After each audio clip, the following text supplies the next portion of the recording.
class. Hope you all are doing well. Today we are going with our lecture number 5.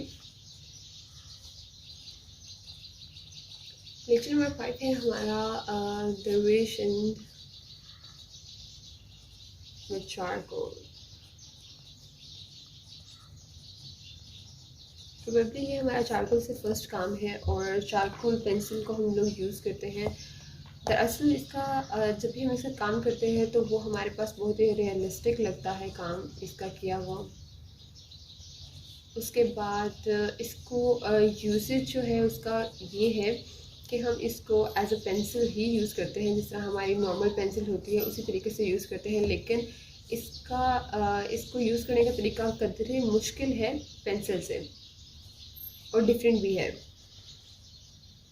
Charcoal का बनाई हुई चीज़ लगती तो बहुत प्यारी है, लेकिन with the passage of time क्या होता है कि वो थोड़ी सी डिम हो जाती है. जैसे पेंसिल भी है, अगर हमने उससे काम किया हो, कोई स्केच बनाया हो, तो वो भी टाइम के साथ थोड़ा सा डिम हो जाता है. अगर हमें इसे किसी जगह यूज़ करना हो तो हम क्या करते हैं, उसको दोबारा से थोड़ा सा फाइन कर देते हैं. उसकी थोड़ी सी फिनिशिंग करने के बाद उसको हम फाइन करते हैं.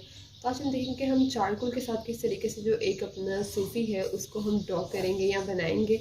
और इसको जब भी आप चारकोल से काम करें, मेक श्योर कि आप एक पेपर जो है उसके लिए आपको कुछ भी नहीं चाहिए होता है. एक चारकोल पेंसिल, चारकोल स्टिक्स भी मिलती हैं, लेकिन आप उसको तब यूज़ करें.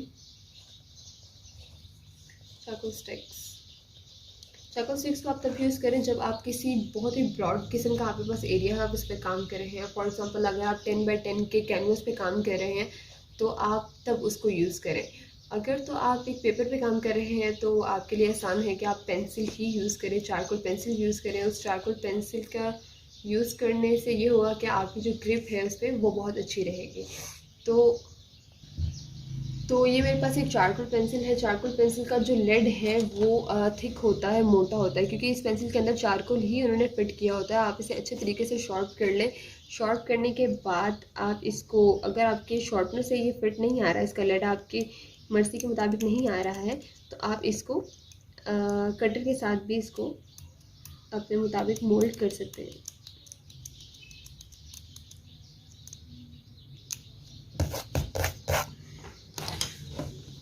So we are going with like this.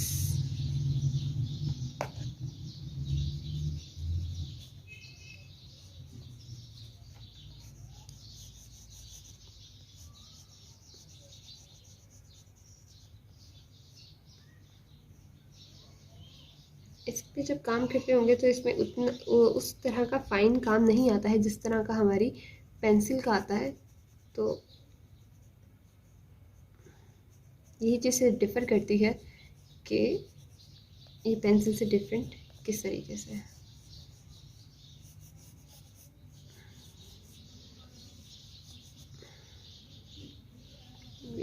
like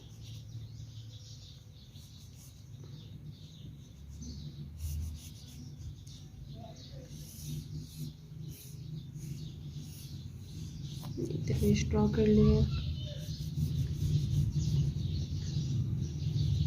इसके हाथों की डायरेक्शन वो मैं भी आपको बता देती हूँ कि हम इसके हाथों की डायरेक्शन किस तरीके से ड्रॉ करते हैं. एक बहुत ही सिंपल तरीका होता है, क्योंकि हमने सिर्फ इसमें बताना होता है कि कौन सा हाथ जो है वो अपवर्ड है और कौन सा डाउनवर्ड है. तो उसके लिए हम इसको बस इस तरीके से यूज़ करेंगे. अब हम इसी के साथ स्केच आउट कर लेंगे.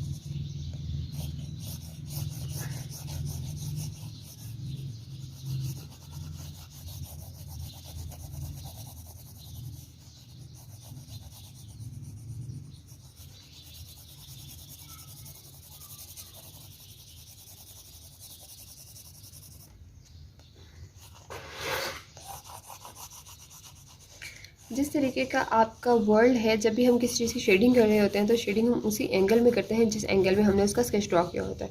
फॉर एग्जांपल अगर यहाँ पर एक कर्व आ रहा है तो मैं यहाँ पर स्ट्रेट लाइन की शेडिंग नहीं कर सकती, मेरी पेंसिल की जो मूव है वो भी कर्व में ही आएगा। जब हमारी वो चीज़ एंगल के अकॉर्डिंग होती है तो हमारे पास उसमें रियलिस्टिक इफ़ेक्ट भी आता है।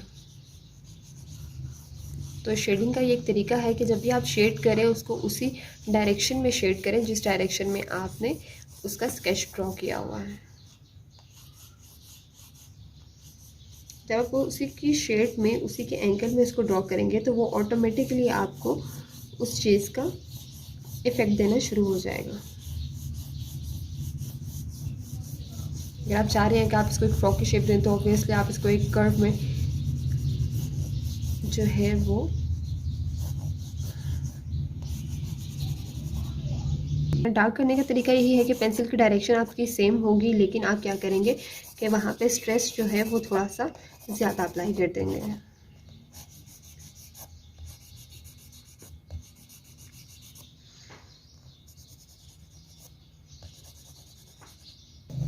चारकोल से काम करते हुए मेक श्योर कि आपकी कभी भी उसमें एक प्रॉपर लाइन नज़र नहीं आनी चाहिए। जिस तरह हम अगर पेंसिल से मैं यही बना रही होती, like if I will use the pencil, तो मेरा एक प्रॉपर किस्म का बॉर्डर लाइन नज़र आती कि अच्छा ये दरवेश है, ये मैंने उसका फेस लाइन बनाई है, ये मैंने उसको ड्रॉ किया है, ये इसका फ्रॉक है। Like this kind of sketching is not allowed in the charcoal, क्योंकि चारकोल में हमारे पास प्रॉपर लाइन नहीं होती है। हम कभी भी एक प्रॉपर लाइनिंग के साथ काम नहीं करते हैं। हाँ, आप उसका एक लाइट सा स्केच बना लें, उसके बाद आप जब उसकी मर्जिंग करते हैं तो उसकी लाइन को भी उसके साथ ही हम मर्ज कर देते हैं। ऐसे हम पेंसिल में नहीं करते हैं। पेंसिल में हम हमेशा क्या करते हैं कि हमारे पास पेंसिल की एक लाइनिंग होती है। यहाँ पर आपको कहीं एक प्रॉपर लाइन नज़र नहीं आएगी, बल्कि पूरा का पूरा जो पोर्ट्रेट है, जो पिक्चर है, वो मर्ज्ड नज़र आएगी।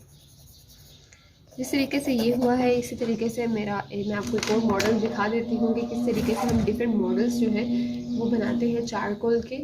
और द मॉडल इज़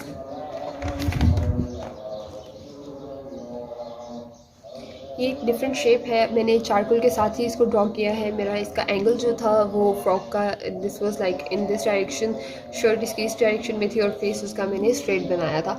अब यहाँ पर मैंने डार्क कर दी क्योंकि मुझे चाहिए था कि इसकी शर्ट जो है वो इसके फ्रॉक से अलग हो जाए, थोड़ा सा उसमें डिफरेंस फील हो। और उसका जो फेस है उसको उससे भी डार्क कर दिया क्योंकि वो इन दोनों से अलग होना चाहिए। उसके बाद इसकी थोड़ी बैकग्राउंड जो है वो इसी चारकोल से ही उसको मैंने बैकग्राउंड उसकी बना दी, ताकि जो है वो पोर्ट्रेट जो है या पिक्चर जो है वो इसकी बैकग्राउंड से अलग ना लगे।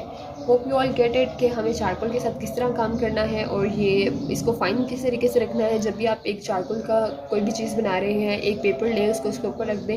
पेपर आप कॉपी का भी यूज़ कर सकते हैं, लेकिन the preferred paper is butter paper. आप उसको लें, इसको पूरी तरीके से कवर कर दें और बंद कर दें, तो ये इसी तरीके से सेफ रहेगा।